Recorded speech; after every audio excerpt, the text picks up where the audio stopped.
bă-lă-lă-lă-lă-lă. Și mi-a dat un cântec nou, ce vroia să-i cânt eu. Și mi-a dat un cântec nou, ce vroia să-i cânt eu.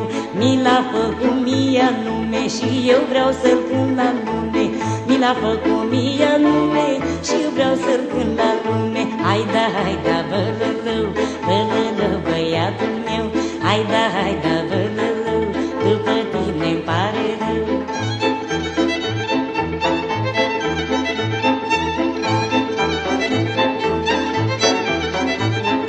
Mergea singur pe cărare și privea mereu la vale, da-da-da. Și când m-a recunoscut, ce bine i-a mai părut, da-da-da-da. Mă lua mereu după gât și mă ruga ca să-i cânt una așa lăutărească, inima să-și răcorească. Că de când nu m-a văzut, tare mult i s-a părut. Că de când nu m-a văzut, tare mult i s-a părut.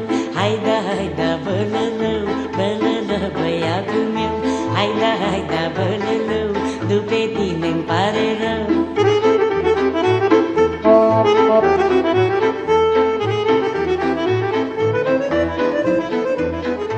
Îmi spunea că-ar vrea să știe de vreme să fiu soție, da-da-da.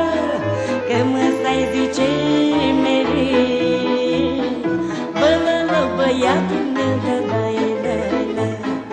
Bă-lă-lău, băiatul mami, ți-a mâncat fetele banii. Bă-lă-lău, băiatul mami, ți-a mâncat fetele banii. Lasă mamă să-i mănânce, că tot bă-lălău i-aduce. Că sunt tânăr și voinic și muncesc o să câștig. Haida, haida, mama mea, nu mai fi așa de rea.